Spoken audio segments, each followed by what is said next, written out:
안녕하세요, 최 실장입니다. 여러분, 패션이 참 빠릅니다. 바로 얼마 전이죠. 서울 패션위크가 이제 열렸어요. 보통 서울 패션위크가 3월에 하는데 이번에는 한 달이나 앞당겨줘서 굉장히 빨리 진행을 했습니다. 그래서 제가 그 현장에 쭉 갔다 왔고요. 오늘은 그 리뷰를 하려고 합니다. 제가 건방지고로 이렇게 선글라스를 끼고 있는 이유는 좀 그래도 많이 낮은 편이긴 한데 눈이 완전히 핏줄이 터져가지고 여러분들 보실 때 불편하실 것 같아서 그럴 바에 차라리 이게 낫지 않겠나. 이번 서울 패션위크는 가장 특징적인 게 방금 말씀드렸듯이 한 달이나 앞당겨진 일정이었어요. 이유인즉슨 뉴욕, 밀란, 런던, 파리 이거보다 더 이제 일찍 함으로써 더 빠르게 K-패션의 트렌드를 알리고자 했다라고 합니다. 패션쇼라는 건 그 실내에 들어가가지고 쇼만 보는 게 아니라 그 또 바깥의 현장감도 그렇고 정말 큰 행사잖아요. 근데 와, 그거를 이렇게 즐기기에는 와, 진짜 너무 추운 거야. 관계자들의 의견은 어떤지 궁금해서 물어봤더니 오히려 긍정적이다라고 답하신 분들도 있기는 있는데 좀 부정적으로 말하는 분들이 많더라고요. 첫 번째 줄라이 칼럼입니다. 특유의 그 약간 엘레강스한 그런 느낌을 딱 머금은 그런 브랜드죠. 특히 눈에 띄는 거는 이런 니트웨어들을 또 은근히 잘 만들더라고요. 이 원피스도 참 멋있었습니다. 몸의 곡선을 그대로 살리면서도 움직일 때마다 프린지가 움직이듯이 이렇게 치렁치렁하는 그런 느낌도 재밌었고 툭 하고 걸친 이런 머플러인지 숄인지 이런 연출도 굉장히 예뻤어요. 벌쾌한 이런 니트 모자 이런 것도 참 재밌죠. 무심하게 툭 들었던 이런 니트 가방도 옷들과 굉장히 잘 어울리면서 그 만듦새가 꽤나 괜찮았습니다. 줄라이 칼럼에서는 왠지 안 나올 것 같은 이런 카고 팬츠 이런 것도 라인이 굉장히 예뻤고 스커트와 바지를 레이어드 한다든지 워머를 이용한 건지 부츠를 이용한 건지 이런 연출도 굉장히 쿨하고 에이지 다운이 딱 되죠. 자, 이런 와이드 팬츠도 굉장히 멋스러워요. 그래서 줄라이 칼럼이 예전에는 이렇게 좀 페미닌한 느낌과 엘레강스한 느낌이 메뉴로 강했다면은 지금은 그거보다 훨씬 도회적인 느낌이 조금 더 강해지면서 소비층의 바운더리가 확실히 넓어졌다는 걸 느낄 수가 있습니다. 그 다음 관람했던 쇼는 아조바이 아조입니다. 제가 그래서 이날 입은 옷은 아조바이 아조의 팬츠였습니다. 아조바이 아조는 사실 남성복 위주로 이제 나오는데 제가 입은 것도 남성용 바지였거든요. 근데 바지핏이 워낙 예뻐요. 그래서 이게 남자 옷이어서 저한테 좀 큼에도 불구하고 정말 이 라인이 딱 떨어지는 게 너무 근사해서 너무 내 스타일. 아조바이 아조는 기본적으로 약간 아웃사이더의 느낌이 있어요. 포켓도 많이 쓰고 약간 워크웨어 같은 룩들을 이제 선보이는데 근데 또 재밌는 건 지금 이번 쇼에 나오는 모든 모델들이 전문 모델이 아니고 얼굴이나 여기에 타투 있는 일반인들을 다 모았어. 백스테이지에서 이제 시장님하고 인사할 때 이제 들은 얘기는 이런 분들 모으려고 클럽도 가보고 어디도 가보고 하면서 이분이다 싶으면 막 명함 뿌리고 하면서 정말 이 모델 섭외하는데 굉장히 애를 많이 먹었다고 합니다. 디자이너가 옷을 디자인할 때는 이런 사람은 이런 애티튜드를 갖고 이런 라이프 스타일을 갖고 이런 취향을 가진 사람이다라고 이제 하나의 모델을 이제 그릴 거거든요. 근데 그 모습에 가장 부합하는 사람들을 이제 딱 찾아놓은 거죠. 그래서 보면은 이 특유의 껄렁함이 있어. 배운 워킹 아니고 그냥 다듬어지지 않고 껄렁껄렁 껌 씹으면서 나오고 그래서 이런 모델의 애티튜드 역시나 이 옷과 굉장히 잘 어우러져서 어떤 느낌을 표현하고 싶은지가 정말 확 와닿던 그런 쇼였습니다. 자, 이렇게 포켓 주렁주렁 달리고 이런 워크웨어 스타일의 오버사이즈 이런 옷들 실루엣이 탄탄해서 굉장히 멋있죠. 자, 그리고 이런 옷 같은 경우는 우리가 이제 정장에 주로 쓰는 그런 소재로 점퍼와 팬츠를 만들었어요. 그래서 포멀한 소재를 썼지만 역시나 이제 디자인 전개는 계속 이런 식으로 디벨롭 되는 걸 볼 수 있습니다. 그래서 이런 스타일 좋아하시는 분들 뭐 보면은 뭐 어디 편집샵이나 직구해가지고 뭐 일본 브랜드나 막 그런 것들 굉장히 찾아 헤매시는데 이런 거 좋아하시는 분들 아조바이 아조도 한번 눈여겨보시면 좋을 것 같아요. 자, 그 다음 날은 선우쇼에 출동을 했습니다. 이 선우라는 브랜드는 굉장히 이제 조형적인 옷을 만들어요. 그래서 굉장히 재밌습니다. 그래서 저도 이제 여기에 스커트를 입고 이제 출동을 했어요. 쫙 이렇게 슬림하게 빠지는 팬츠 스커트 같지만 밑에가 이렇게 땡그랗게 아주 재밌는 그런 치마입니다. 여기 선우는 원래 이렇게 좀 조형적인 옷들 이런 것들을 이제 잘 선보이고 색깔도 굉장히 다양하게 씁니다. 이런 게 이제 아마 입체 재단을 했겠죠. 그래서 다 옷마다 조금씩 이 라인들이 이제 다 다르게 연출이 돼요. 인상 깊었던 거 이 바지예요. 정말 굉장히 입체적으로 잘 만들었죠. 그래서 뭔가 이렇게 네모난 블럭이 이렇게 걷는 것 같은 그런 느낌. 그래서 이 옷도 굉장히 재밌었습니다. 서울 패션 위크가 DDP에서 이제 주로 열려요. 근데 이번에는 DDP와 그 다음에 이제 성수동 에스팩토리에서 조금 나눠가지고 이제 진행을 했습니다. DDP 갔다가 성수 갔다가 또 다시 DDP로 넘어가는 그런 일정이었어요. 자, 첫 번째는 리를 봤습니다. 제가 이제 리 자켓을 입었거든요. 요 코디 자체로 제가 저번에 그 네이버 라이브 때 출연을 했었었는데 이때 이 자켓 엄청 물어보시더라고요. 워낙 반응이 좋고 예뻐서 이번에도 똑같이 그렇게 입고 저는 포토월에 섰습니다. 자, 리는 좀 모던하고 정갈한 느낌의 옷을 잘 표현을 하는 곳이죠. 근데 이번 시즌은 엣지감이 더 올라갔고 제 옷장에 다 채우고 싶은 옷들로 가득해서 정말 사심을 가득 채웠던 쇼였습니다. 정말 그냥 심플한 조합이잖아요. 그래서 이렇게 미니멀한 옷일수록 사실 옷의 테일러링이 좋아야 돼요. 그대로 제가 갖다 입으면 내 옷 같은 옷. 우리 누구나 이렇게 하나 딱 입을 수 있는데 여기에 이 볼드한 이런 머플러 이렇게 쓴 것도 너무 잘했고요. 그리고 중간중간 귀걸이나 볼드한 액세서리를 굉장히 또 잘 썼습니다. 원피스와 트렌치코트의 단순한 조합이고 올블랙인데 심심하지 않는 거는 이 중간에 지퍼로 여닫을 수 있는 이런 커팅감 이런 것들이 있기 때문이에요. 자, 블랙 터틀넥에 그냥 코트 기본템의 조합인데 반짝이 쇼츠 이런 유니크한 아이템 하나 넣는 것만으로도 과하지 않으면서 쇼적으로 굉장히 멋있죠. 그리고 이런 퍼 아이템도 굉장히 잘 썼어요. 그래서 이런 긴 헤어리한 퍼부터 베스트 룩까지 뭐 하나 버릴 게 없어요. 웬만한 사람들한테 권했을 때도 크게 어렵지 않으면서도 옷도 고급스럽고 그 다음에 이제 또 저의 취향과 너무 잘 맞아떨어져서 와, 내가 이번 올 가을 겨울에는 이 옷들로 그 계절 다 보내려도 되겠다 싶을 정도의 좀 욕심나는 옷들이었습니다. 자, 51%는 한마디로 표현하자면 마초 냄새가 그냥 확 풍깁니다. 일단 이제 등장하는 모델들부터 그냥 다 일단 근육질이야. 보통 이제 한마디로 모델 몸, 되게 슬렌더한 그런 모델들이 이제 워킹하는 것만 이제 주로 보는데 내 바디 이미지와 이렇게 적용해서 생각하기도 괜찮을 것 같아요. 처음 오프닝부터 부앙 하는 이제 차가 들어와요.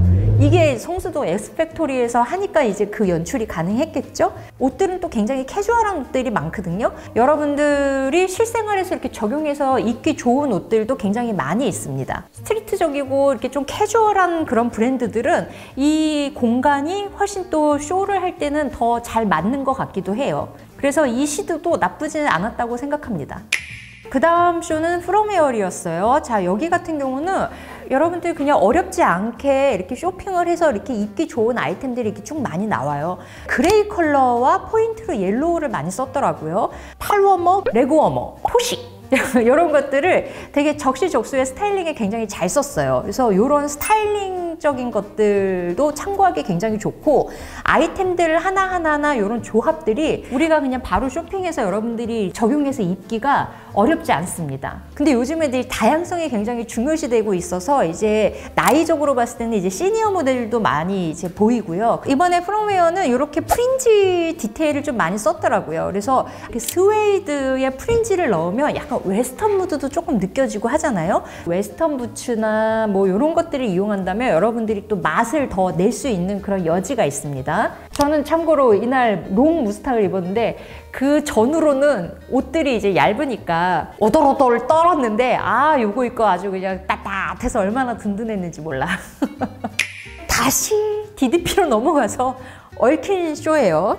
얼킨은 늘 이런 그런지한 무드를 굉장히 잘 선보이죠. 자, 요 니트, 요 때깔 이제 낯익지 않으십니까? 요런 톤의 니트를 저번 파리 패션 위크 때 입고 아주 그냥 반응이 너무 좋았잖아요. 이런 희끗희끗한 이런 때깔 참 멋스럽잖아요. 계속 시그니처로 쓰세요. 이게 그러니까 오일 워싱이라고 하더라고요. 자, 여기는 바지 하나도 그냥 곱게 떨어지는 게 없어요. 다 갈갈이 찢기고 막 너덜너덜하고 막 그런 것들이 이렇게 쭉 선보입니다. 저번 시즌 얼킨의 컨셉은 약간 그 아이포인트, 그러니까 군부대에서 쓰는 그런 뭐 소품들이 널브러져 있고 약간 무덤들이 있고 막 이랬었거든요. 군복에서 쓰이는 그런 요소들 있죠. 카모플러주나 뭐 카키톤. 이번에도 근데 그런 요소들이 옷에 그대로 보입니다. 그 다음날 제가 본 거는 이제 홀리 넘버 7의 쇼였어요. 참석하는 뭐 인원수나 뭐 쇼 연출이나 그 초대받은 셀럽들 이런 수적으로 봐도 이제 서울 패션위크의 거의 이제 빅쇼로 자리매김한 것 같아요. 쇼가 시작되기 전에 이제 댄서들이 이제 쫙 춤을 춥니다. 이렇게 쇼 보면은 가끔 이제 컨셉이나 이런 거 설명하는 이런 도록들이 있거든요. 반항보다는 저항. 스트리트 패션의 본질은 반항이 아닌 저항이다. 댄서, DJ 이런 다양한 서브컬처 아티스트들과 이렇게 협업하는 방향을 계속 이제 지속하고 있습니다. 홀리 넘버 7은 특히 그 송현희 실장님이 또 디자인을 주로 이제 이끌고 있잖아요. 그 특유의 유니크하고 발랄한 통통 튀는 이런 것들이 있어요. 그게 스타일링적으로나 그 다음에 소재를 쓰는 거나 이런 거에 있어서 항상 이제 빠지지 않은 요소입니다. 근데 이번은 색감이나 소재를 쓰는 게 많이 다크해졌어요. 매트하고 희끗희끗한 이런 것들 있죠? 홀리 넘버 7은 근데 워낙에 또 장식적인 디테일을 굉장히 잘 쓰는 브랜드죠. 자, 이런 터프한 라이더 자켓 같은 거에 이런 털 반바지 이런 매치 굉장히 유니크하고 재밌죠. 포켓을 입체적으로 표현한 이런 디테일들도 굉장히 예뻤습니다. 이런 비스티에 굉장히 사랑스럽고 러블리하죠? 그래서 이런 요소들을 늘 빠짐없이 써요. 요게 뉴진스가 입었던데 요 팬츠도 참 귀엽습니다. 이렇게 과감한 커팅이 있는 요런 옷, 이것도 멋있죠. 참고로 제 옆쪽에 이제 수우파 분들이 이렇게 앉아 있었거든. 저 옷 나오니까는 갑자기 우와 멋있다 막 이러면서 이렇게 담더라고. 이런 텍스처 쓰는 것도 재밌죠. 전 개인적으로 이 반짝이는 털바지 이런 것도 참 예쁘더라니. 같은 퍼 자켓, 뭐 퍼코트 이런 걸 선보여도 처음에 봤던 뭐 리 같은 경우는 아무래도 좀 더 이렇게 정갈한 그런 느낌이 있다 그러면 이런 건 아무래도 훨씬 더 스트리트적인 느낌이 확 나죠. 요 반짝이 요 스타킹도 참 예쁜데 이런 거를 좀 판매하면 좋으실 것 같은데. 이 옷은 사기 힘들어도 이런 소품은 살 수 있잖아요. 이런 걸로 좀 느낌 낼 수 있는데 이런 타투한 것 같은 이런 스타킹 이런 거는 굉장히 활용이 좋아서 사고 싶거든요. 그래서 제발 좀 팔아주십시오. 제가 이거 쇼를 보고 와 이번 시즌 이 옷이 너무 근사하다 그래서 사고 싶은데 안 파는 경우가 굉장히 많습니다. 판매로 이어지지 않고 그냥 쇼로 끝나는 경우가 종종 있더라고요. 디자이너들 입장에서도 이유는 있어요. 그러니까 쇼의 옷들이 많이 팔릴 옷은 사실 아니잖아요. 그래서 이 모든 옷들을 다 상품으로 연계하는 게 거기에서 이제 좀 어려움이 있고요. 그 다음에 소비자들도 우리나라 디자이너 브랜드 옷을 살 돈이면 조금 더 주고 명품 살래. 약간 이런 게 굉장히 강해요. 판매하는 입장에서는 안 팔리면은 못 만드는 거야. 이런 큰 쇼나 큰 브랜드들 보면 앰버서더가 있죠? 이번 서울 패션위크의 앰버서더는 뉴진스입니다. 자, 글로벌 스타죠. 그리고 참 뉴진스 멤버들 참 예쁘죠? 동대문을 가고 성수동을 가도 이제 서울 패션위크 뉴진스가 딱 하고 이렇게 걸려 있어요. K-패션을 알리는 가장 거대한 행사인 서울 패션위크의 간판입니다. 살포시 하고 싶었던 얘기 중에 하나는 그 간판이 너무 아쉽습니다. 왜 그렇게 입었지?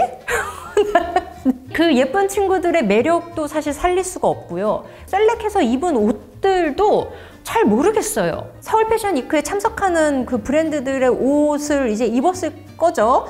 서울 패션위크의 간판이에요. K-패션의 간판을 옷을 왜 그렇게 셀렉을 해서 입었는지 정말 모르겠어요. 이거는 뉴진스의 매력도 하나도 안 느껴지고 너무 스타일링이 너무 아쉬웠습니다. K-패션의 트렌드를 누구보다도 빨리 알리고자 한 달 이상 이렇게 앞당겨서 일정을 만들었다면 이걸 선보이는 정말 이 간판도 좀 신경 써주셨으면 좋겠어요. 이거는 좀 팬들도 화날 것 같고 디자이너들도 좀 아쉽지 않았을까? 저는 어떤 분야든 비판이 없는 분야는 발전이 없다고 봅니다. 어시스턴트 시절과 이제 스타일리스트 했던 게 그냥 거의 20년인데 그때도 늘 느꼈던 거는 우리나라 패션에서는 사실 비판의 목소리가 거의 없었어요. 영화만 해도 영화 평론가가 있고요. 음악 평론가도 있고 하물며 텔레비전 프로그램을 비평하는 프로그램이 있잖아요. 외국 같은 경우는 보그의 수지 맨키스나 뭐 WWD 뭐 잡지사 자체도 권위가 있고 날카롭게 비평을 합니다. 우리나라 같은 경우는 사실 바닥이 워낙 좁기 때문에 특히 에디터들이 이제 나이가 훨씬 어리잖아요. 그러니까 감히 디자이너 선생님들의 쇼에 대해서 이렇다 저렇다 이렇게 비판하기도 어려운 상황이었고, 비평을 하게 되는 그런 대상이 광고주라면 멘트에 좀 조심을 할 수밖에 없는 그런 것들도 또 얽혀 있어요. 건강한 이런 비평이 좀 부재했던 게 사실입니다. 저 역시도 영상을 만들면서 여러분들이 정말 마음 담아서 해주시는 건강한 비평에 대해서는 진짜 겸허하게 받아들이고 최대한 그거를 반영하려고 애쓰고 있거든요. 그래서 이런 게 저는 있어야 된다고 생각을 합니다. 그리고 패션을 즐기는 우리도 그냥 아우 서울 패션 위크는 뭐 그리고 유럽, 파리 이것도 지향해야 된다고 봐요. 아쉬운 건 아쉬운 거고 좋은 건 좋은 거거든요. 그래서 이런 것들을 좀 선별하면서 보는 것도 좀 필요하지 않나. 저와 또 의견이 다르실 수 있으니까 그거에 대해서는 또 같이 댓글 남겨주시면 됩니다. 왜냐면 패션이라는 건 정답이 있는 거 아니기 때문에 같은 쇼를 보고도 호평이 있을 수도 있고 호평이 있을 수도 있는 거거든요. 제가 여기 멍석 깔았으니까 여러분들도 의견 있으시면은 다양한 의견 여기 남겨주세요. 자, 패션위크는 우리의 또 명절 아니겠습니까? 자, 다음 명절 때 또 같이 만나요. 오늘 영상 재밌게 보셨다면 좋아요, 구독 눌러주시고 안녕.